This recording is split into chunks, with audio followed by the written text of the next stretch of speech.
I'm back out here working on the cattle feeder wagon again this morning, and I don't think this entire video is going to be me working on this, but there is one thing that I did want to get done today. As you look at the front of this trailer, you might notice that something's missing. There's no tongue jack on this thing. So at this point, the only way that I could hook this up to a tractor or a truck is by using like a high lift jack or something like that. And obviously that's not really practical to do things that way out in the field. So I ordered a tongue jack that I'm going to put on this, but I also realize that when cattle are up at this wagon, pushing on it, eating, doing what cows do, that little tongue jack probably isn't going to cut it. It would most likely bend and fold over and break, and we don't want that. My plan to get around that is to put some stands on the front of this trailer so that you can use the tongue jack to lift everything up, drop the stands down in place, use the tongue jack to set everything down on the stands, and then this trailer should sit flat and relatively level while the cows eat off of it. I've been getting a lot of questions about the cattle, different animals out in the herd that people want updates on, so I think once we get done doing the jacks and the stands on the feeder wagon, we'll run down to the ranch and do a little herd update. That's what's going on today on Farmer Tyler Ranch.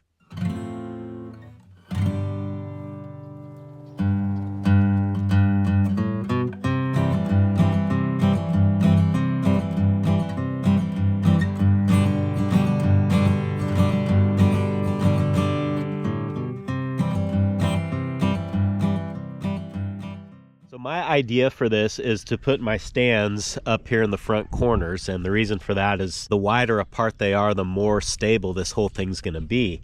The only problem is that the corners of this trailer, it's relatively flimsy angle iron. So before I weld the stand holders or brackets, whatever you want to call them, before I weld those on, I need to reinforce this corner here where they're going to go so that they can actually do their job.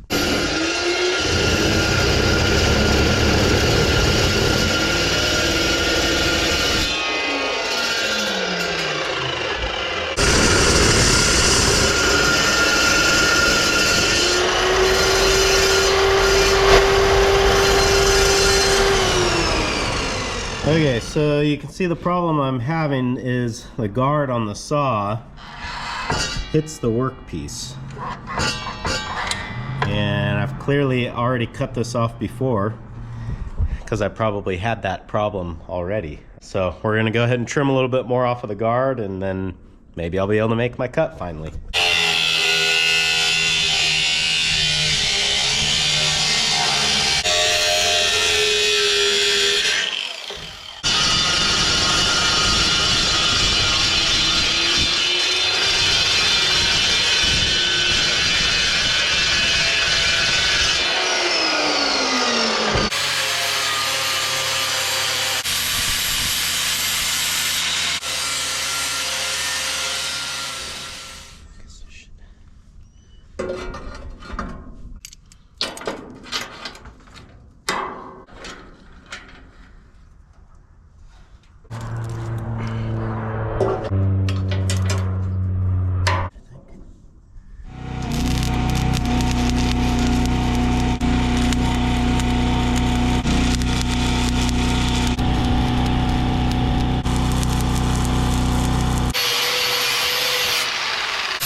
I've got these supports welded in now, and I think they're gonna be plenty strong enough for what I'm gonna use them for. They're tied into the main frame, which itself is not the strongest thing, but if we keep tying everything together, then eventually as a whole, it will be strong. So the next step is to make some brackets that will eventually hold the legs that support the trailer. I've got about 4 feet of this 3-inch square tubing left over from bullpen fence posts, I think. And this will be plenty to make 2 legs for the front of this trailer. So now that I know the size of the legs that I'm going to use, I just have to figure out how to make the bracket. So I've got 2 pieces of this 2x3 angle iron that I cut out of the original trailer frame, oddly enough. And I think that these will work perfectly. I've got a short piece of 3-inch square here, just a little drop piece, and I can kind of use that to get my measurements and my size right. And you can see that when I butt these up together, they're still too far apart. So we'll need to trim a little bit off of the short leg on this angle iron, but I think we can make something that's gonna work here.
All right, now that I got everything welded up, let me show you how this works. So for an example, let's just pretend that I just pulled this into the field and it's full of hay and I want to leave it out here for the cows to use.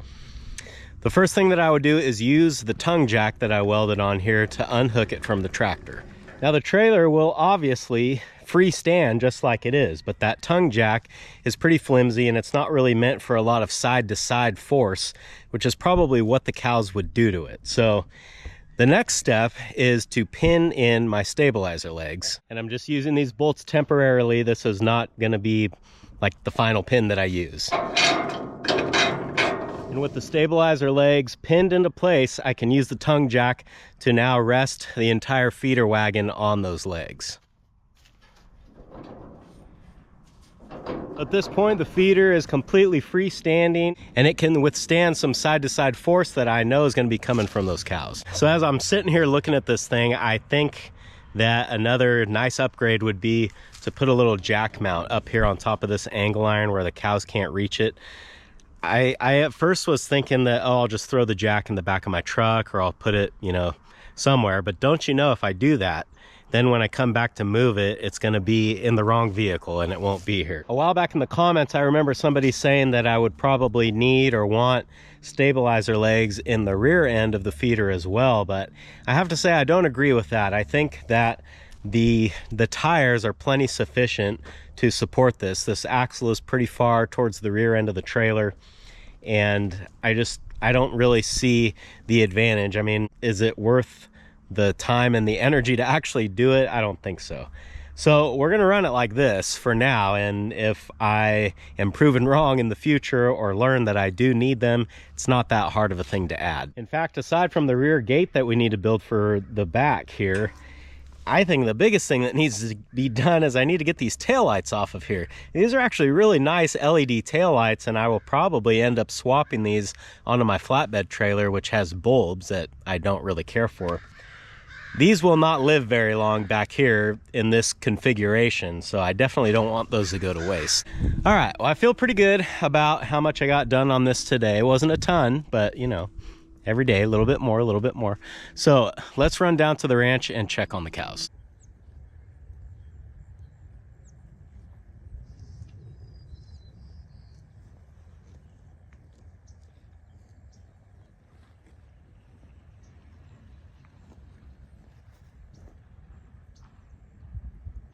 Things are pretty quiet out here right now, which is nice. I can tell that they're just about to the end of this grass, but that's all right because they're gonna move to a new pasture in the morning. I'm still rotationally grazing, although I think it's basically coming to an end. I'm gonna run them through the rotation one more time, but I think in each paddock, I'm gonna leave a round bale out for them because there just doesn't seem to be quite enough grass to take care of all of them. The cow, or should I say steer, that probably gets asked about the most is this guy right here. And people want to know, is Buddy still here? Is he still friendly? Well, I think this probably about answers your question. Buddy was a bottle calf. He was part of a set of twins. His mother abandoned him and we ended up bringing him home and raising him on a bottle.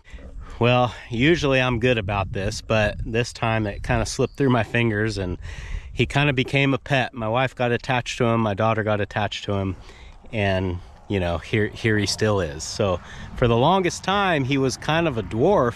Growing up on a bottle, obviously he doesn't grow as good as a normal calf would.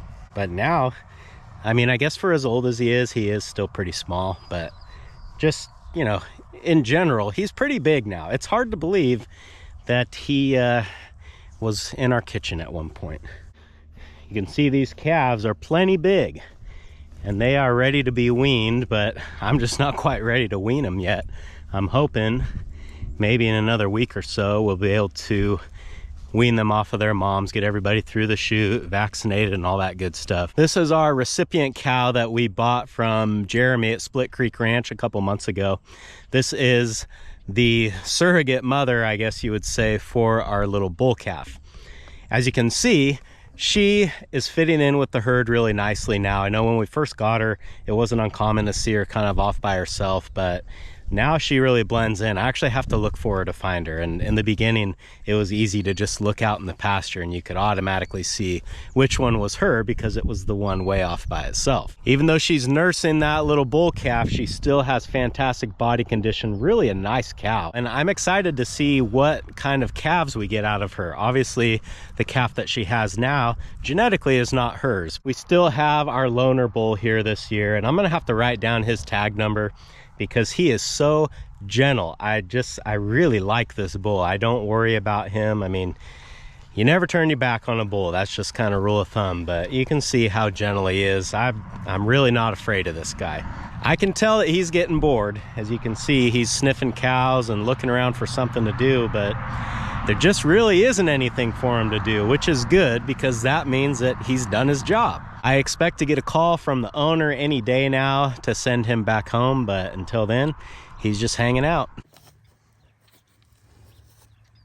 And speaking of bulls, a lot of people have been asking about our little bull calf that we treated for pink eye here. I don't know how long ago that was, a couple weeks now, I think.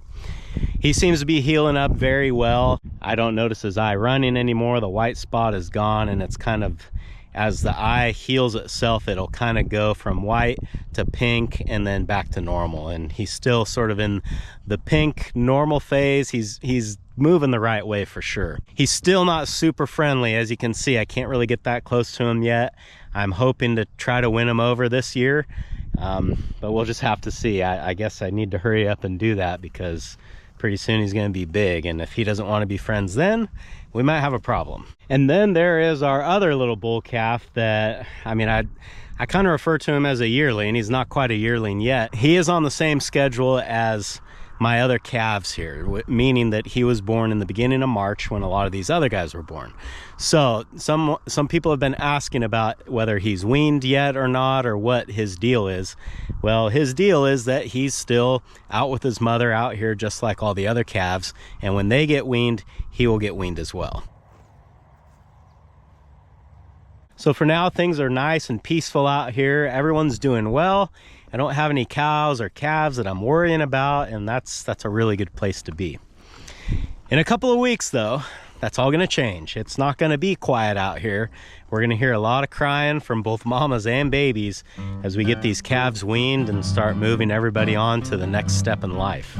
For the mother cows, that means new calves coming in the spring. For the calves, that means getting weaned off of mom. And for the heifer calves, some will be used as replacements, some will go to the auction, and some of the steers will go into our harvest steer program for next year. So basically, we're just getting ready to do all the same stuff all over again. Thanks for hanging out with me today, guys, and I hope I'll see you again on Farmer Tyler Ranch.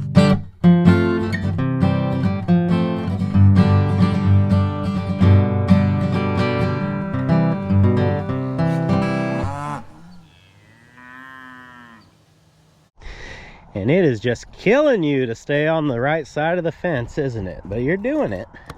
That's good, Callie. It's just killing you. I know it is. Good girl. Good girl. Good. You don't need to jump up. You don't need to jump up. You think you do. You think you do. You think you do. Quit.